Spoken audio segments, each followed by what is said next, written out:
Hello, everyone. Welcome to this issue briefing on the ever humble goal of saving democracy.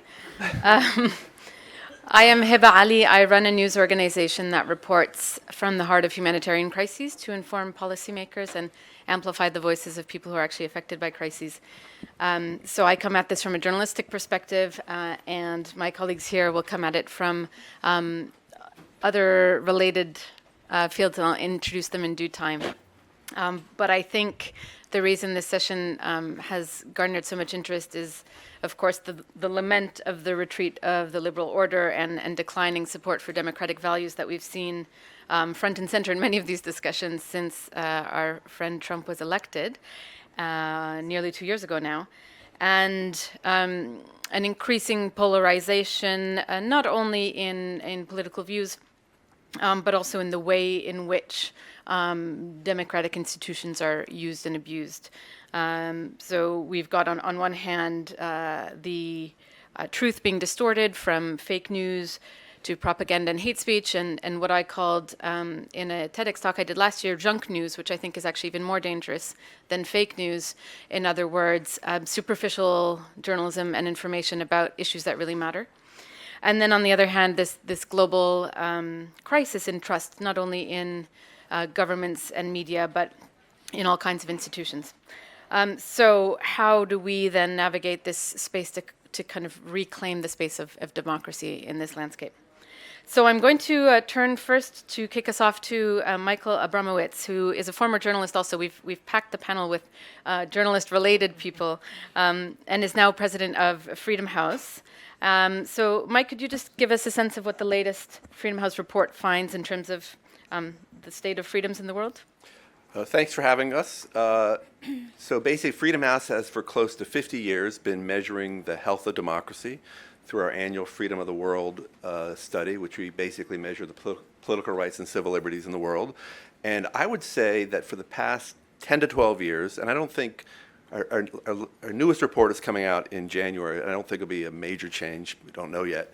But essentially, we are in the midst of what I would call a strong democracy recession, in which after 30 to 35 years of steady progress, fall of the Berlin Wall, fall of military dictatorships in Latin America, really steady advances of democracy, we're seeing kind of a retrenchment. And so last year, for instance, you had roughly 70 countries out of 200 countries in the world experiencing declines in political rights and civil liberties, which is twice the number that were enjoying improvements. And I think what's particularly concerning is that you have major countries that seem to be liberalizing on the way towards greater democratization, countries like Turkey, Hungary, Poland, Venezuela, really retrenching in a serious way.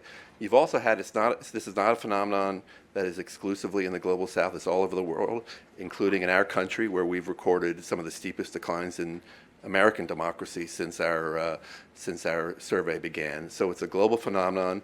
I would say it affects all institutions of democracy, but I would say three in particular: freedom of the press and expression, rule of law, and also issues surrounding corruption, transparency. Those are the three issues where you see the major declines happening.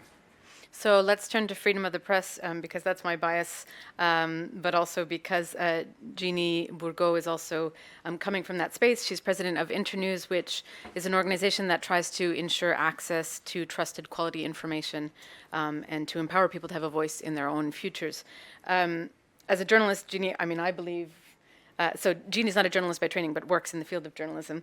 So allow me to interject for a minute. We see journalism as fundamental to democracy because it creates an informed citizenry that can engage civically, and we'll come to that in a minute, because it holds the powerful to account, and because when done properly, I think it allows people to empathize with one another in a way that can address some of the polarization that we're seeing. And I saw somewhere Internews describing these massive challenges that we're seeing around the world today as symptoms of a profound disruption in human connection. So explain that to us. Well, I'll even start just building from what Mike was saying, that one of the statistics from Freedom House that I use in practically every time I speak is the number 13%, that only 13% of the world's population lives in a country deemed to have a free press. And that is just appalling to me if you think about all of those values that you were just saying. We work very hard to make sure that number changes, but it has been going in decline. And we see the biggest challenges to this. We see sort of three big buckets of challenge. One is the censorship, sort of pure and simple censorship, whether it's government censorship leading to things like internet shutdowns, which have happened increasingly all over the world in democracies and non-democracies, to sort of the violence against journalism, which is again on an uptick and more journalists dying each year than the year before, sort of consistently. So censorship, self-censorship is one bucket of challenge. The other bucket is the trust issue that you brought up. At Davos every year, Edelman releases their trust report, and it showed that this year's showed that only 42% of people from 28 countries trust their press. And who can blame them? It's the junk media, it's the misinformation, it's the disinformation, it's the genocide that is triggered in Burma because of social media and hate speech that you can find on these platforms. And so that decline in trust has been brewing and is a really devastating effect on media around the world. And the third bucket, on top of everything else, the market is collapsing. The market basis for media, independent media around the world is collapsing. 61% of digital ad dollars now go to two media outlets, Facebook and Google. The rest of the world has to share the rest of it. 90% of the growth in the digital ad market is going to Facebook and Google. This is devastating to local and community media all over the world. We have solutions for all of these and ways that we approach it. Maybe we can do that during the question, but those are the issues that we think the world needs to grapple with to rebuild democracy. So maybe before we turn to solutions, I'll turn to Lindewe Mzee Buco, who is a South African politician, a musician, and at age 32 became the youngest ever and the first Black woman in the role of parliamentary leader for the opposition Democratic Alliance Party in South Africa. Lindewe, upon being elected to office, you pledged to make Parliament the true center of robust political debate, to engage youth in the parliamentary process. How did that go? I mean, we had successes and failures. The major success is when I was elected leader of the opposition, I was the fourth youngest member of the legislature and the youngest leader of the opposition that the country had ever had. Subsequent to my departure from politics, a leader of the opposition who's now still in place was elected, who's 4 months younger than me. So, and a leader of the third biggest party, who was even younger than him, was elected in a 6% win for the third biggest party in South Africa. So youth participation has shot up in terms of young people, mostly in response to a president at the time who was seen as sort of venal and corrupt and disconnected from the people he was supposed to serve. I think a lot of young people decided to step up and get involved. The problem is that the institution then slightly became a little bit of a circus. So it became entertainment as opposed to probing and accountability and engagement on a systemic kind of information-based level. So we kind of had our own dabble with populism. We want youth participation, and then when we get it, young people occasionally live up to the worst stereotypes about them. So, I mean, I think one of the challenges is finding ways to make Parliament a place that is able to, implement its agenda, which is holding the government accountable as one of the pillars of any functional democracy, but also make sure that young people don't tap out of the political system or tap out of the political process, because all they see when they look at the television screen is people 2 and 3 generations older than they are talking about, Cold War ructions from the past or liberation movement and struggle debates from the past. So I think the work still has to be done, but I'm excited that something has changed, that the system is different to how it was in my day, and I think the status quo has been snapped in two a little bit. The question is, how do we fill that void? Do we fill it with populism and rabble-rousing, or do we enjoy the theatre of Parliament while respecting the fact that budgets have to be reviewed and ministers have to be accountable? And I think there's a balance to be struck in terms of the two.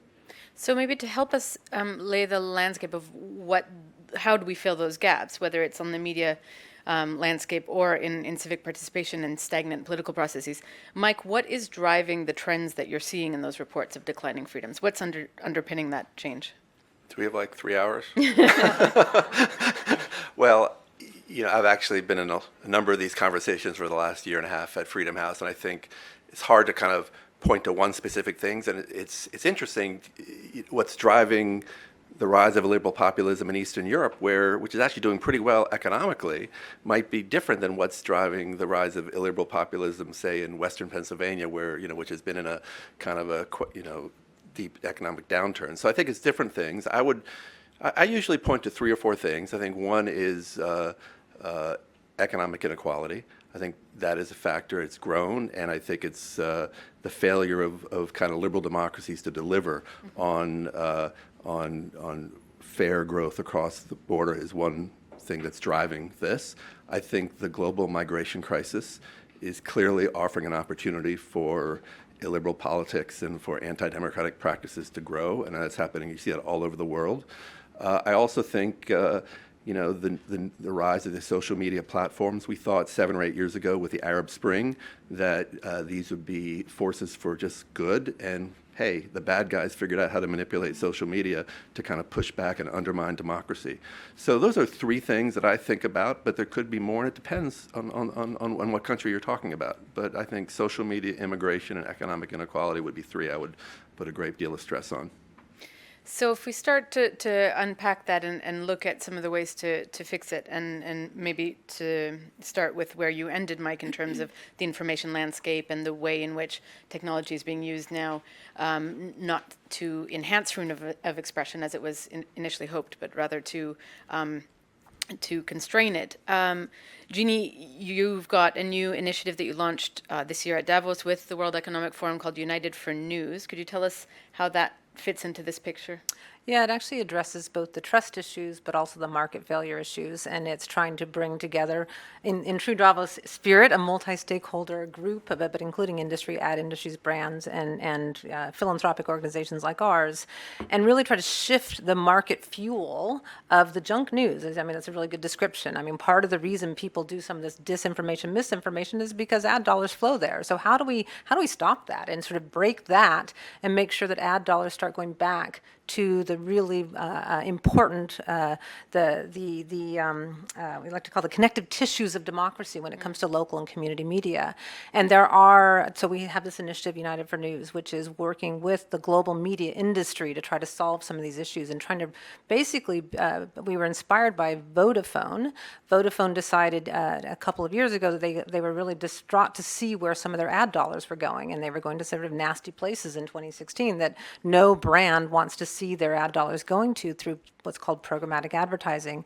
So they started a whitelisting program that sort of said, we're only going to invest in good publishers that are trusted publishers, and they have a whole system that they do this with, and they've fought the platforms and fought Google and Facebook to get the ability to make sure that they know where their ad dollars are going. So United for News is trying to build on that model to encourage more and more brands to say you can recontrol your ad dollars, you can redirect your ad dollars, and you should direct them to local community news and publishers around the world to sort of rebuild a vital part of market economies, a vital part of democracies, at the same time protecting your brand. And there's been great enthusiasm for this initiative, and we really think it can have a big impact on changing that equation. So if I'm to take my moderator hat off for a minute, because there's a huge need for better local news, and that is what touches people's daily lives in a way, but there's also a huge need for international news, and that's also a massive market failure, and that's the space that we inhabit. And the way I see the solution to that is partly on the industry side and the role that we as media have in producing responsible journalism that actually informs people, but there's also, on a number of levels, if we consider that journalism is a public good that is a necessary component of democracy, then why aren't we supporting it the way we support education and healthcare? And that means a role for government, that means a role for philanthropic foundations to think differently about the role of journalism in society, but also means a role for consumers to start choosing to, if we use the junk food analogy, to consume food that is good for their minds. And so I think it's just a point for all of us to reflect on what role we can play in that picture. I want to turn back to you, Lindewe, because it's one thing to have an informed public and an informed constituency, but then something needs to happen after that. Yeah, that's what I was about to interject, and I'm glad you came to me. I'm really glad that the journalistic bent is creating a great discussion about information, but information in service of what, right? So information beyond entertainment for democratic purposes is about informing voters so they can make responsible decisions or make informed decisions, right? If you're voting for Brexit and the people who support Brexit say the NHS will save £600 million, is that fact or fiction? And are you empowered to make a decision that's based on fact, or is propaganda getting to you? And I think that's one of the things that I think is contributing to the rise of strongman politics, where information can be manipulated. It can be manipulated in service of securing an almost false mandate, a mandate based on bad information. And so I think it's important to dial back and think through what it is we're trying to do through information in order to make democracy strong. We're trying to have accountable leaders, leaders who are making policy on the basis of evidence. We're trying to have a diversity of leaders. We're trying to have strong government institutions, judiciaries, media is one of the pillars, but also civil society, strong parliaments, and cabinets and presidents and mayors who are accountable to their voters, strong electoral institutions. And all of these are the elements of the sort of information architecture that members of the public need to be able to have access to in order to make good decisions. And so, I think one of the things we need to do while rebuilding that infrastructure is also think about how do we rebuild the human capital operating in politics? How do we rebuild the human capital in the media? How do we make civil society organizations stronger and freer and more able to operate, especially in countries where they're being constrained in their activities purposefully in order to advance the politics of the strong man or the dictator?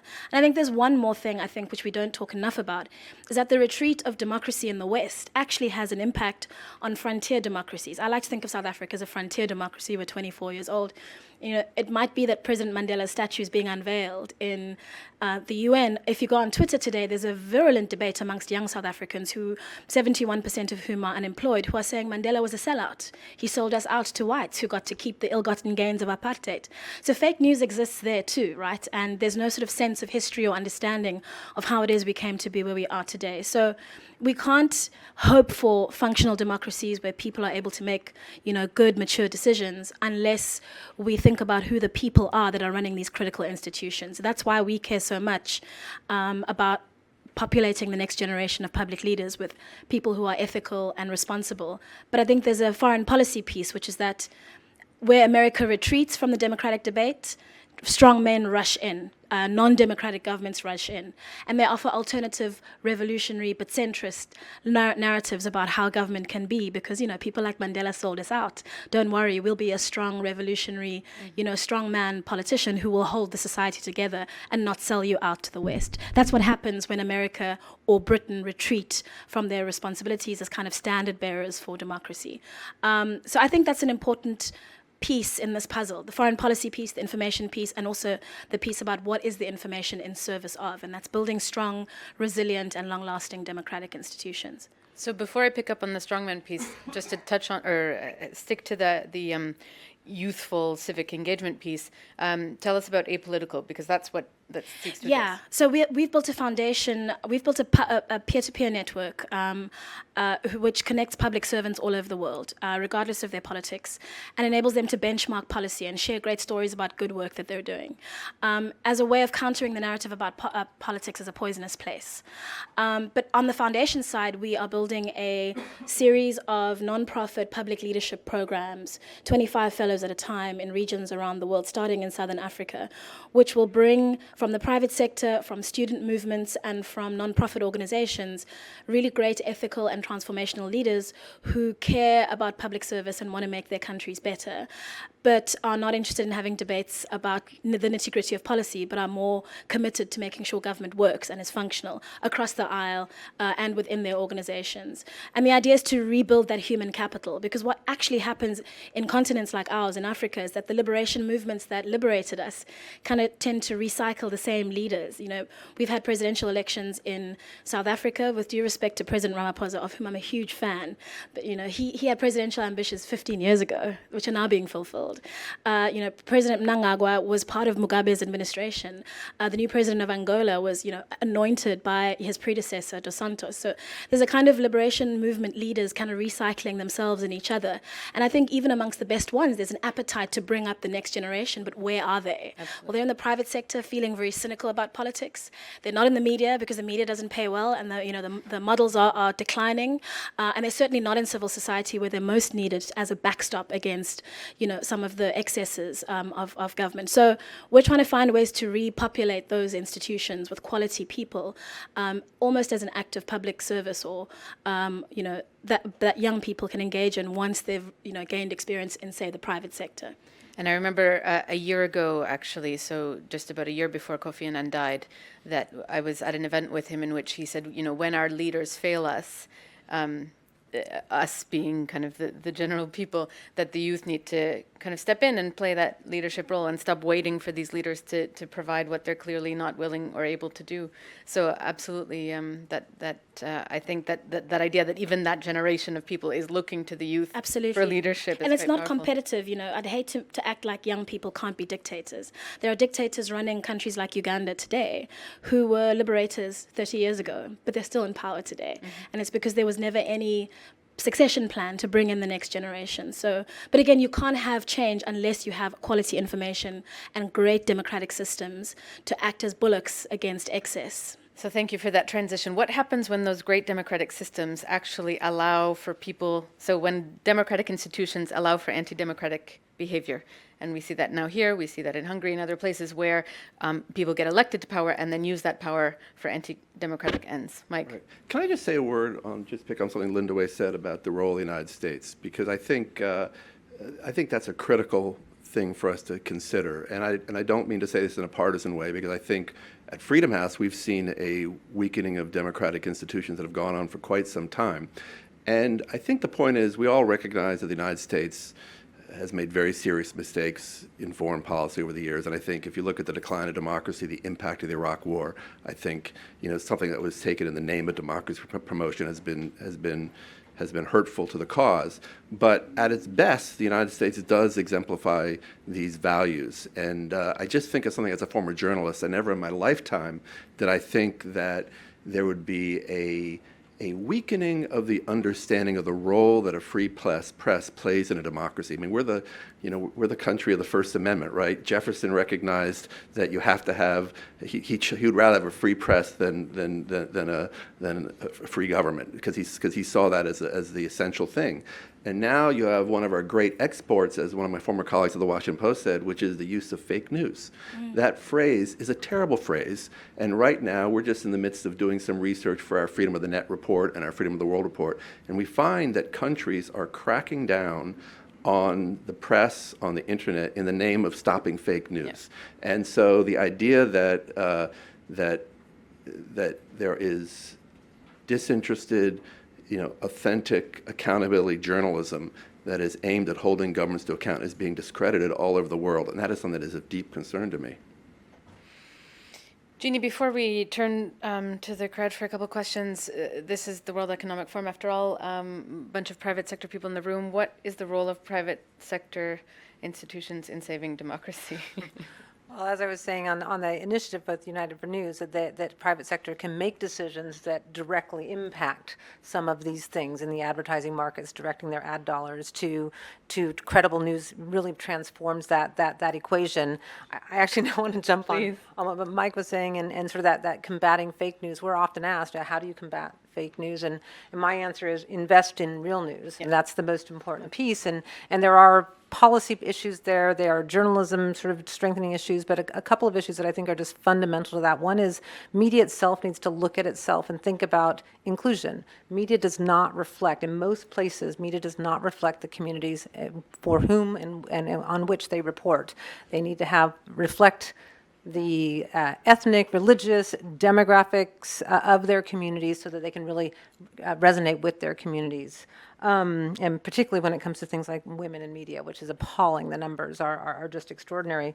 They also need to engage with their communities, get out on the street and talk to people so that they're reflecting the concerns, dreams, and aspirations of the communities in which they're covering. That's just critical. And it does need to be relevant to the lives and of the people. The news needs to be sort of news that they can use so we can slowly rebuild this trust in quality journalism around the world. And we see it working over and over again if you get very intentional about about those things as a media outlet. So aside from the platforms and the technology issues, aside from the policy issues, media itself, whether it's commercial or non-commercial, needs to reflect on its own practices to really rebuild this trust. Absolutely. We have about 7 minutes. So I'm going to take 2 questions, and then we'll see if we've got time for more. So there are 2 gentlemen in the middle there. Just curious. Just because it's webcast, just wait for the...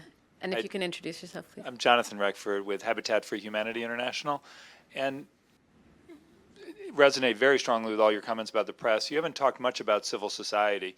It seems to me a key marker for democracy is a vibrant civil society. Can you speak, maybe address how that works with press?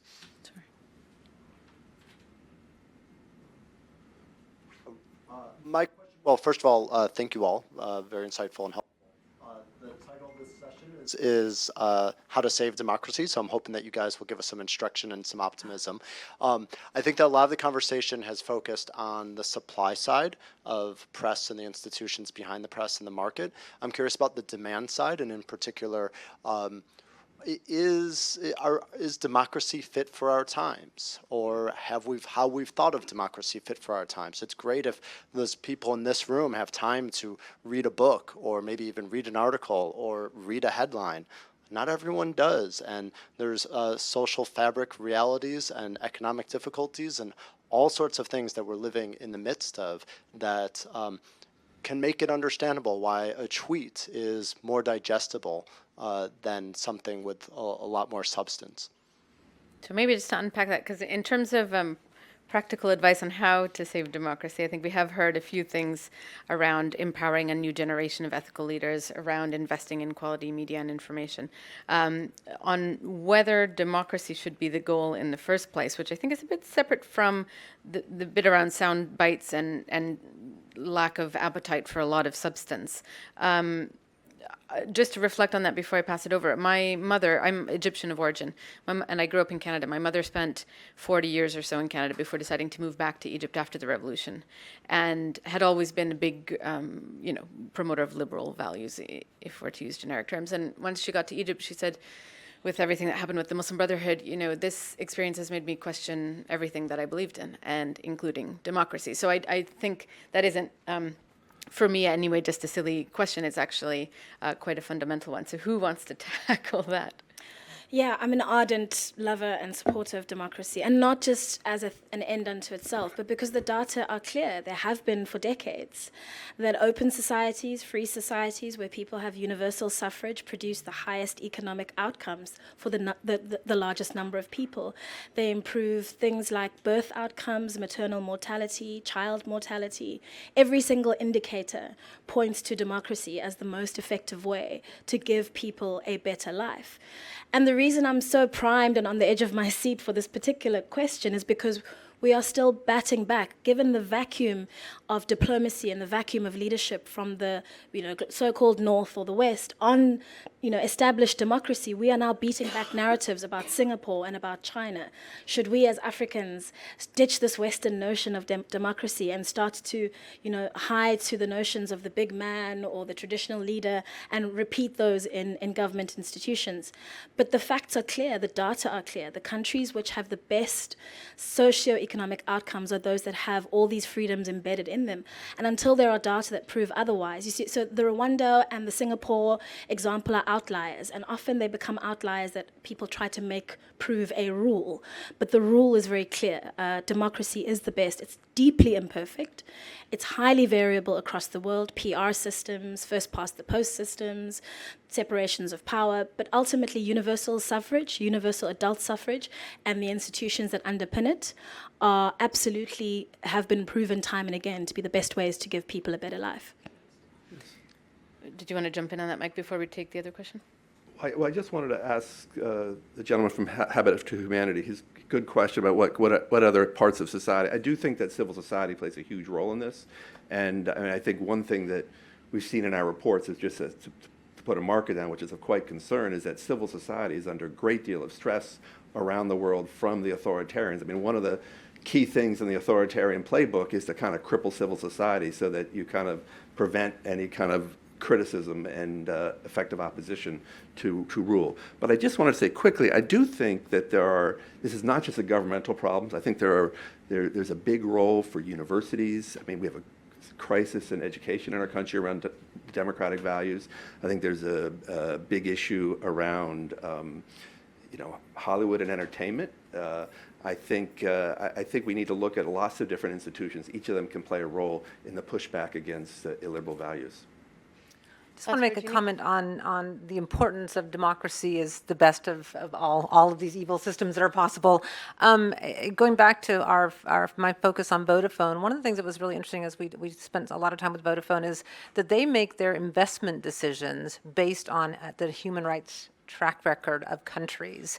And they look at the media as the canary in the coal mine, as the first sort of indicator that a human rights collapse could happen. But they don't go into countries. They are making a 20-year investment if they go in to set up a mobile market in a country, and they will not go into a place that has a poor human rights record. And I think that's just really interesting. It just shows that it isn't just about our values. It really is about a market investment decision. And I think that we should sort of focus a little bit more on that and say that the world agrees, industries agree, government agrees, people agree that this is a system that makes the most sense. I often think about the consensus around girls' education, also another causal relationship. You educate women more, they can make better choices about birth number, about economic participation, GDP goes up, livelihoods improve. A consensus has built very slowly but quite decisively around that, and is resulting in everybody from the private sector to governments to civil society mobilizing around girls' education. But the opposite seems to be true of democracy, yet the data indicate exactly the same thing. And I think that's the power of populism, of fake news, but also of the retreat of a sense that democracy is something worth saving, because of the idea that development can come without freedom or before freedom or at the expense of freedom, when factually that's really absolutely not the case. And maybe just to end, hopefully exactly on time, with a note of optimism, I think we have seen in this era of declining freedoms and a rise of dictatorship and so on, that it is in many cases civil society that's been the one to push back against that and to hold the limits. So in fact, absolutely a role there. So thank you very much. Thank you to the panelists, and hopefully you've left the room with a little sense that the world is not crashing down around us.